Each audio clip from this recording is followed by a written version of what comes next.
Hello दोस्तों, आज फिर मैं लाया हूँ आपके लिए एक नया टॉपिक और आसान तरीके के साथ। आज हम सीखेंगे कैसे त्रिकोणमितीय अनुपात के मान को आसानी से लिखा जा सकता है और उसे याद रखा जा सकता है। इसके लिए सबसे पहले हम क्या करेंगे, इस प्रकार से एक सारणी बना लेंगे। ऊपर हम कोण का नाम लिखेंगे और फिर इस पंक्ति में हम त्रिकोणमितीय अनुपात का नाम लिख लेंगे और इस प्रकार से एक सारणी हम कंप्लीट कर लेंगे।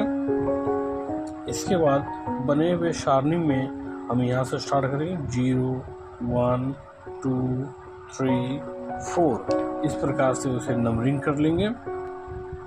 नंबरिंग करने के बाद सभी नंबर को हम 4 से भाग करेंगे। सभी को 0/4, 1/4, 2/4, 3/4 और 4/4। इसके बाद सभी नंबर का हम वर्गमूल निकालेंगे। वर्गमूल 0/4 का, 1/4 का वर्गमूल, 2/4 का वर्गमूल, 3/4 का वर्गमूल और 4/4 का वर्गमूल। अब देखिए 0/4 का वर्गमूल क्या होगा 0, 1/4 का वर्गमूल क्या होगा 1/2, 2/4 का वर्गमूल क्या होगा 1/√2 और √3/4 का वर्गमूल क्या होगा √3/2 एवं 4/4 का वर्गमूल क्या होगा 1।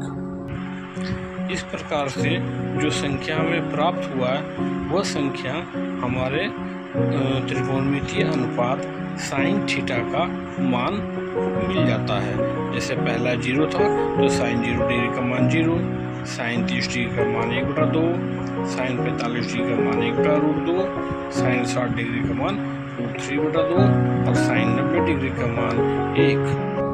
अब देखिए आगे के मान के लिए हम क्या करते हैं, जो हमारा साइन थीटा का मान आया बाईं से दाईं ओर की ओर, हम उसे उलट कर लिखेंगे कॉस थीटा में। जैसे पहले क्या हो जाएगा 1, साइन थीटा का सबसे लास्ट में गया था 1 तो कॉस थीटा का पहला मान 1 हो गया। दूसरा क्या होगा √3/2, तीसरा क्या होगा 1/√2, चौथा क्या होगा 1/2 और पांचवा क्या हो जाएगा 0। यानी जो मान साइन थीटा का बाएं से दाईं ओर है वही मान कॉस थीटा में आ जाएगा दाईं से बाईं ओर के लिए। अब देखिए आगे टेन थीटा में क्या करेंगे, इन दोनों का भाग 0/1 0, 1/2 भाग √3/2 तक करने पर क्या आएगा 1/√3। इसी प्रकार से आगे भाग करने पर हमें प्राप्त होगा 1, √3 और अनंत। जब हमारे पास साइन कॉस टेन का मान आ जाएगा तो हमें पता है कि कॉसेक जो होता है वो साइन का इन्वर्स, सेक कॉस का इन्वर्स एंड कॉट किसका होता है टेन का इन्वर्स। अब देखिए कॉसेक 0 डिग्री मान क्या होगा, जो हमारा साइन 0 डिग्री का है उसका इन्वर्स यानी 1/0 अनंत हो जाएगा। साइन 30 डिग्री का मान क्या होगा 1/2 तो कॉसेक 30 डिग्री क्या है उसका इन्वर्स यानी 2 हो जाएगा। कॉसेक 45 डिग्री यानी साइन 45 का इन्वर्स √2। कॉसेक 60 यानी साइन 60 का जो वैल्यू है √3/2 तो उसका इन्वर्स क्या हो जाएगा 2/√3 और कॉसेक 90 का मान हो गया 1।